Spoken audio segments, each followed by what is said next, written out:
மூங்கில்.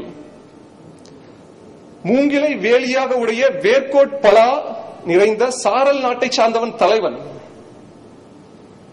செவ்வியை யாகுமதி, செவ்வி என்றால் திருமணம். திருமணம் செய்து கொள்வதற்கு இயன்ற காலம் இப்பொழுது உருவாகி இருக்கிறது. தயவு செய்து காலம் தாழ்த்தாமல் திருமணத்தை இனிதே செய்வாயாக என்பதுதான் அங்கிருக்கிறது. கடைசி 2 வரிகளை நீங்கள் நோக்கும் பொழுது, தலைவி தலைவன் மீது கொண்டிருந்த காதல் எத்தகையது? உயிர்தவ சிறிதே காமமோ பெரிதே. காமம் என்றால் காதல்.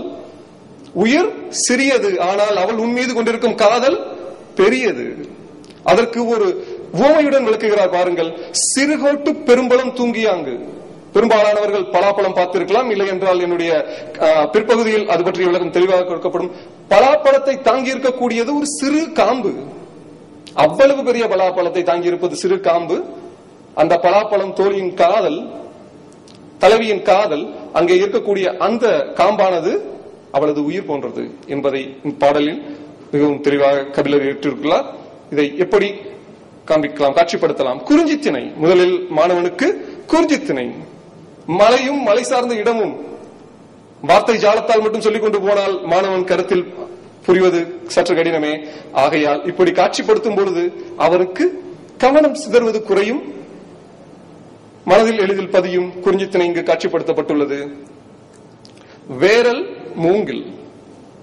வேரல் என்பதை இங்கு காட்சிப்படுத்தி இருக்கிறேன். மூங்கில் மாணவனுக்கு சொல்லும் பொழுது வேரல் வேரல் வேரல். பெரும்பாலான மாணவர்கள் மூங்கிலை பார்த்தார்களா? பச்சை மூங்கிலை பார்த்தார்கள். நகர்ப்புறத்தில் இருக்க மாணவர்களை யோசித்து பாருங்கள். மூங்கிலை பார்த்ததே அவர்களுக்கு பெரிய விஷயம். காய்ந்து போன மூங்கிலாவது பந்தல் போடுவதற்கு பயன்படும். அதுவும் நகர்ப்புறத்தில் சாமியானா என்று சொல்லக்கூடிய அந்த சாமியானாவை கட்டி அங்கேயும் பந்தல் போடுவதற்கு வாய்ப்பில்லை. அங்கும் அவர்கள் மூங்கில் பார்ப்பது அரிதான விஷயமே. இங்கு அவர்களுக்கு மூங்கில் எவ்வாறு இருக்கும் என்பது காட்சிப்படுத்தப்பட்டுள்ளது. வேர்க்கோட் பலா. நம்மில் பலர் பலாப்பழம் பார்த்திருப்போம், பலாச்சொலை பார்த்திருப்பார்கள். அனைவரும் பலாச்சொலை பார்த்திருப்பார்கள். முழு பலாப்பழத்தை பார்த்திருப்பவர்கள் எண்ணிக்கை சற்று குறைவாக இருக்கும் என்று நம்புகிறேன். அதிலும் வேர்க்கோட்டு பலாவை பார்த்தவர்களின் எண்ணிக்கை, நான் உண்மையை சொல்ல வேண்டுமானால் நான் இது வேர்க்கோட்டு பலாவை பார்த்ததில்லை, முழு பலாப்பழத்தை பார்த்திருக்கிறேன். இப்பொழுது கிடைத்த அளவு தகவல்களை வைத்து தேடி எடுத்த ஒரு படம், அங்கு வேர்க்கோட்டில் ஒரு பலா இருக்கிறது. இது வேர்க்கோட்டு பலா என்று சொல்லும் போது அவன் கருத்தை இது எளிதில் கவரும் என்று நான் நினைக்கிறேன். சிறுகோட்டு பெரும்பலம். முன்னரே சொன்னேன், பெரிய பலாப்பழத்தை சிறு காம்பு தாங்கிக் கொண்டிருக்கிறது. நான் வார்த்தை ஜாலத்தால் சொன்னதை காட்டிலும் இப்பொழுது உங்களுக்கு காட்சிப்படுத்தும் போது மிக எளிதில் புரிந்துவிட்டும் என்று நம்புகிறேன்.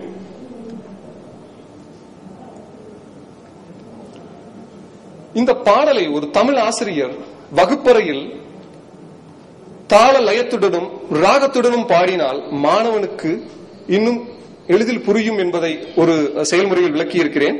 இப்பொழுது பாடலை கேட்கலாம்.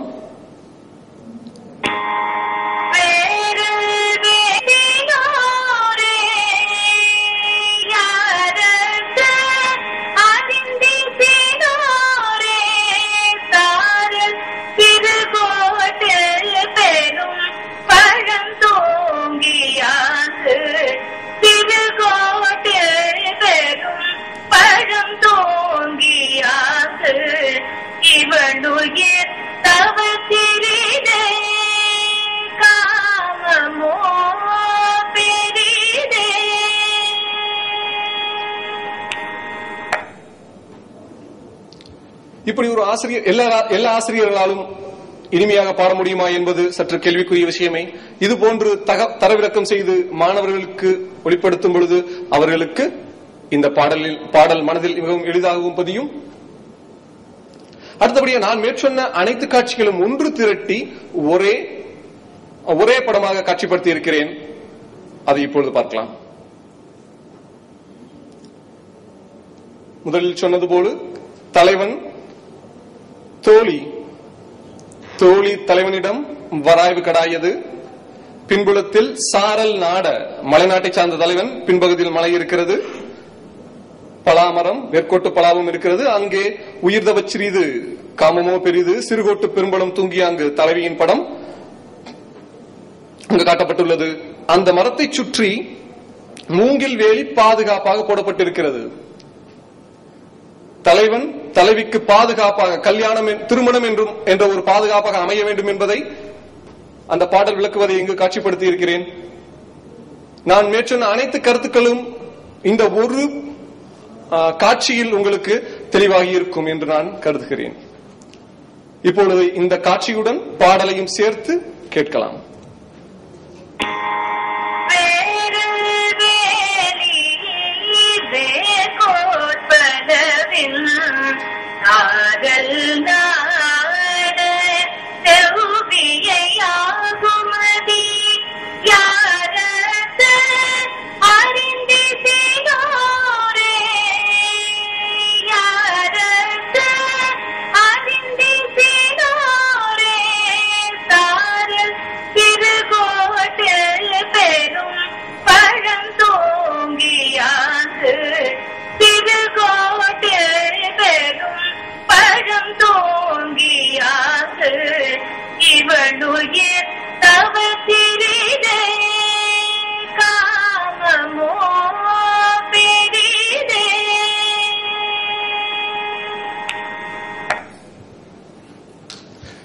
இப்பாடல் உங்கள் அனைவருக்கும் தெளிவாக புரிந்திருக்கும் என்று நான் எண்ணுகிறேன்.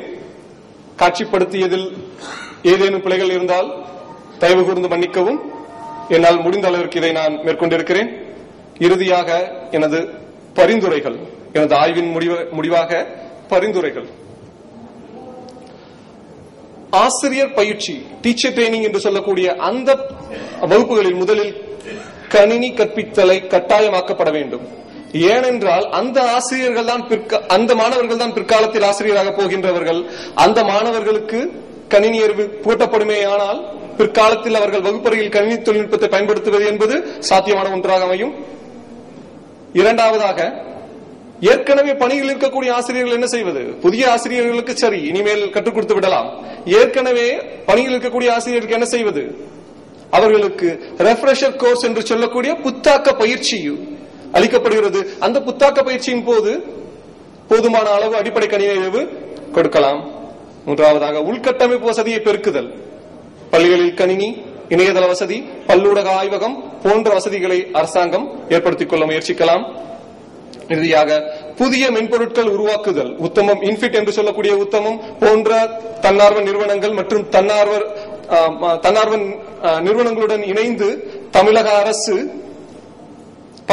ஒரு கூட்டு முயற்சியை மேற்கொண்டால் புதிய மென்பொருட்கள் உருவாக்கலாம். அந்த புதிய மென்பொருட்களை பயன்படுத்தி தமிழ் மொழியை எளிதாக மாணவர்களுக்கு கற்பிக்கலாம். இத்துடன் எனது ஆய்வை நிறைவு செய்கிறேன்.